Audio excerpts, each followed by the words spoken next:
Well, hello and welcome to this English lesson about the World Cup. If you weren't aware, the World Cup is happening right now, and it's happening in North America. And I thought it would be a good idea to do an English lesson about the World Cup. I might even do a second English lesson about the World Cup later this month, because there are a lot of words and phrases in English that you'll need to know if you're watching an English broadcast of a World Cup game. Now, I know you can probably watch games in your own language, but if you want a little challenge during the World Cup and you like watching soccer, sorry, I'm going to use the word soccer a lot because in North America, we call football soccer. Uh, Challenge yourself by trying to find a game and watching it in English with English announcers and broadcasters. So, once again, welcome to this English lesson about the World Cup. I think you will enjoy it, and I think it will be good for you as you go through this month watching a whole lot of soccer. Host nation. Now, I should probably say host nations for this event. The host nation is the country or countries where the tournament takes place. So currently the host nations for the World Cup are Canada, Mexico, and the United States. And they're actually playing in a number of host cities. So this is a bonus slide. You get to learn two things at once. The host cities in Canada are Toronto and Vancouver, and I'm not going to list all of the other host cities. So when you're watching a game, you might wonder what host nation is this game in and what host city is this game in. So host nation, the country or countries where the tournament takes place. Reigning champion or defending champion. Now you could also make this plural. You can say reigning champions or defending champions. Both work. I don't know why, but you could say, who are the defending champions? Or who's the reigning champion right now? And I'm not sure what team this is. Sorry. I'm going to teach you the English phrase to play dumb. When you play dumb, it means you pretend you don't know an answer when you do know it. But the reigning champion or defending champion is the team that won the most recent tournament. So yeah, I think I know who that is. Who's that player there? Is that Messi? Is this Argentina? Is this the 2022 World Cup Championship where I was sad because I was cheering for France, but I was also happy because Messi got to win a World Cup. Anyways, reigning champion or defending champion, the team that won the most recent tournament. Powerhouse, a team that is consistently strong and successful. Équipe de France. There's a big clue there, isn't there? So there are some teams in the world of soccer, in the world of football, that are considered powerhouse teams. They seem to be able to always have a team that has the possibility of winning the tournament, of winning the World Cup. So when you're a powerhouse, it means your team has a lot of really good players. It means that you win a lot of your matches when you are playing the game. So powerhouse, I think Team France is a powerhouse team, a team that is consistently strong and successful. Now we have the word underdog, which is a team that is not expected to win. So this is Team Canada. And I have to be careful how I say this because I think I explained it really well in my earlier video this week. I am very much on fire for Team Canada, but I am also a realist, and I realize they are not the top pick for winning the entire tournament. I think we're going to have some really good games in the tournament, but we are considered an underdog, a team that is not expected to win. So, and they know this because they look at stats. They look at past performance. They look at who has which players on their team. So definitely France is considered a powerhouse and Canada is considered an underdog for this tournament. Diehard fan, a fan who supports a team with great passion and loyalty.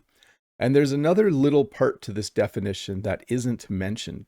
A diehard fan is a fan who is a fan even when their team loses. So if your team loses almost every game in a season, a diehard fan will keep watching the games and keep going to the games. So diehard fan, a fan who supports a team with great passion and loyalty. A more milder term is just supporter, a person who cheers for a specific team. So what team are you going to cheer for this year? What team are you going to support? Oh, I'm a supporter of Team France. I'm a supporter of Team Canada. So supporter, a person who cheers for a specific team. Watch party. So a watch party is an interesting thing. Not everyone can go to the actual game. There aren't enough seats, and also the seats are very, very expensive. So what happens is people will organize watch parties. So a watch party is a gathering where people watch a game together on a large screen or TV. So I could host my own watch party. I could invite friends over and say, let's have a watch party and watch the Canada game today. By the way, if you're wondering who played yesterday, Mexico won yesterday, South Korea won yesterday. And then today we have Canada versus Bosnia and Herzegovina. Starts at 3 p.m. today. So better make sure I'm on time and ready for that watch party. Again, if you weren't paying attention, I'm going to a watch party later today to watch Canada play Bosnia Herzegovina. Team spirit. So I have team spirit because I'm wearing a Canada soccer shirt. Team spirit is enthusiasm and support for a team by its fans. So when you have team spirit, especially for the World Cup, you will probably have your country's flag. You might have a little one. Even if you're watching on TV, you might have a little flag. You'll definitely wear a shirt representing your team and your country if you have team spirit. So team spirit, enthusiasm and support for a team by its fans. Now, what's different about this tournament and what makes it more similar to the Olympics is there will be a lot of national pride. National pride is the feeling of pride people have for their country. So sometimes when you watch professional sports, there aren't any countries involved. It's just a professional football league or a professional hockey league. But sometimes, like with the Olympics and the World Cup, the teams are representing a country. And so there is going to be, there will be a lot of national pride. As I head out later today, I will probably see cars with Canada flags on them. I will probably see a lot of people wearing Canada shirts. And what's interesting about Canada is you'll also see people flying flags from other countries on their vehicles because many people have immigrated to Canada from different parts of the world. So often during the World Cup, Canada does not have a team. We're allowed to have a team this year because we're hosting. And so people will cheer for the team of the country where they originally came from or where their family came from.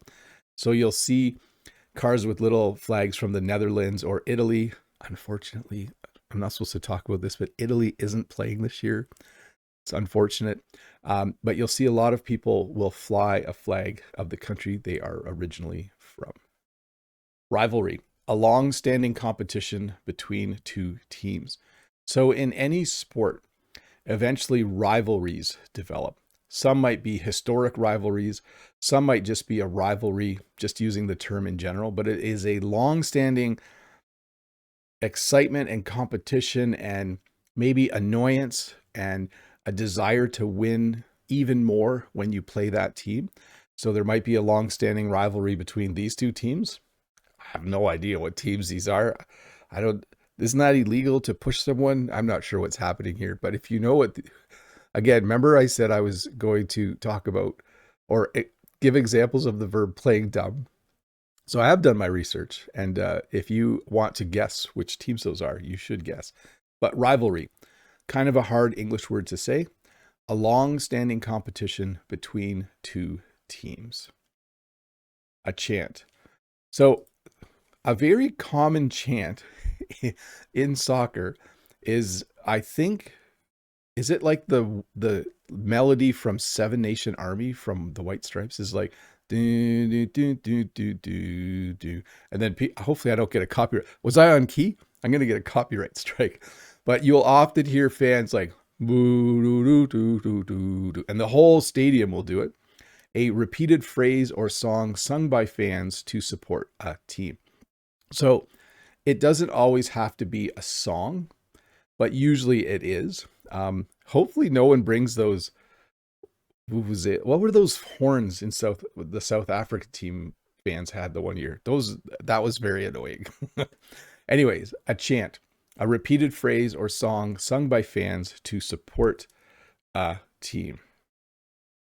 Mascot, a character or animal that represents a team or event. So here we have the 3 mascots for the World Cup 2026. We have, I believe, Maple. I've had notes here on the mascot names. I know the Canadian one is Maple. So we have, let's see here. Maple, Zayu, and Clutch. Did I get that right? Is that for 2026? That's what AI is telling me. Maple, Zayu, and Clutch. There we go. Oh, Clutch, because it's an eagle. Oh, I get it. There we go. Anyways, a mascot is a fun character or animal that represents a team or event. So I'm sure you will see these mascots a number of times during the tournament. Face paint. So colored designs painted on a person's face to show support for a team. You might even get like little temporary stickers or tattoos of, like, I could put the Canada flag on each cheek, right? And then I could be like, have my little Canadian flag, and then I would be super excited. So face paint is obviously removable. You can wash it off, but they are colored designs on a person's face to show support for a team. Sold out crowd, a crowd at an event where all tickets have been purchased. So a couple months ago, I went to see a women's professional soccer game at BMO Field.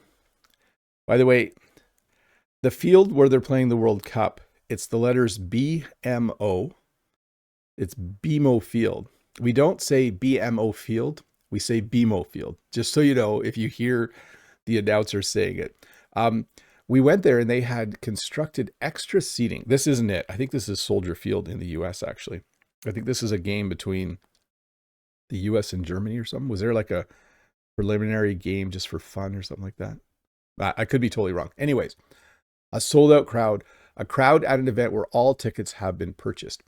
At BMO Field in Toronto, they've added extra seating, and I'm not sure how many people can go now, but the tickets are just sold out, and they're very, very expensive if you want to go see an actual game. Now we're getting into the actual words for the tournament. So the qualifying stage is the first stage, and it's actually before the tournament.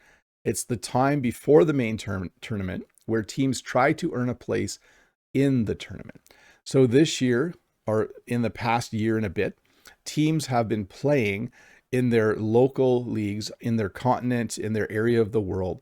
And as they do that, they gain certain wins. They gain wins and certain points that will allow them to qualify for the World Cup. So some countries have been are very saddened because their team did not qualify to actually be in the tournament. So even though this isn't an actual stage of the tournament, which started yesterday, this is how you qualify for the World Cup. At some point in the last few months, you had to be good enough so that you would be allowed to play in the tournament. The group stage. So the group stage is the first round where teams play other teams in their group. So right now we are in the group stage.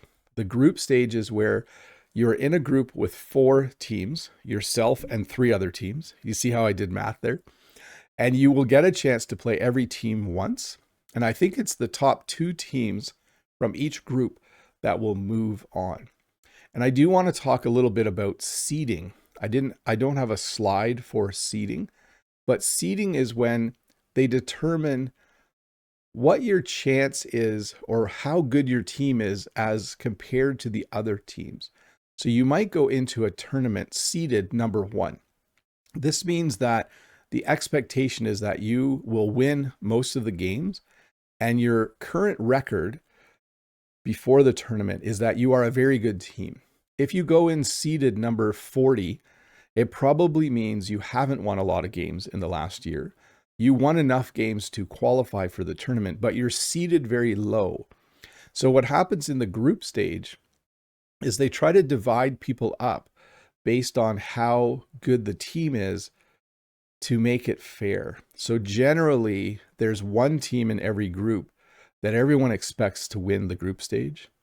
And then there's 3 other teams where there's a pretty clear idea who will get second, but maybe one of the underdogs will also win. So the group stage, the first round where teams play other teams in their group. We're group B, it looks like. Round robin. So the group stage is called round robin because it's a format where every team plays against every other team in the group. And this can be for World Cup. This can even be for a pickleball tournament. You might go to a pickleball tournament and they say it's round robin. You're going to be in a group with 8 teams and you will get a chance to play every team once. So here it says how it works. Each team plays every other team one time. There are no elimination rounds. So round robin can be for the whole tournament or just that stage. 3, teams earn points based on their results. The team with the most points at the end wins the tournament. So that would be if the entire tournament was was round robin. But the World Cup isn't. Just the group stage is round robin. And then you move into a knockout stage. The knockout stage is the part of the tournament where the losing team in each game is eliminated. We also call this sudden death. So sometimes it's like if you lose, you're out.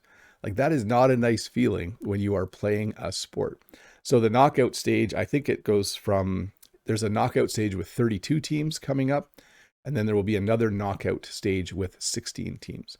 Now, I do want to mention, I'm talking about stages. In English, we sometimes use the word round as well. So you have the group stage. Someone might say the group round. Sounds a little weird, but you should know what they're talking about. You could see it in the definition, the first round. Someone might say the knockout round, which means the same thing as the knockout stage. So there are 2 words that you can use interchangeably for those 2 things. So knockout stage 32, knockout stage of 16 teams. And then we have the phrase to advance to the next round or to make it through to the next round. That means to continue in the tournament after winning. So when you're in a tournament and you get to the point where you're in the knockout stage or you're in the only winners move on, we use the verb to advance. Okay, so here we have, I think this is a thumbnail from someone saying the odds to advance from group. And then they're showing some teams here. I have no idea what teams these are. But they're going in that video to talk about who will advance to the next round or who will make it through to the next round. And I guess you'll kind of have to wait to see because we don't know yet. Quarterfinals, the round with 8 teams competing for a place in the semifinals.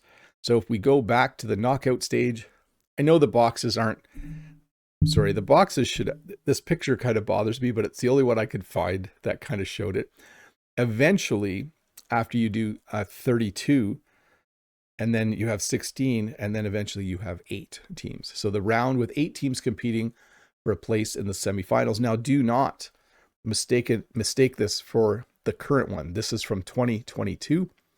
You can see here that France was on its way to the finals. They had 1 game to beat against England that they had to beat them.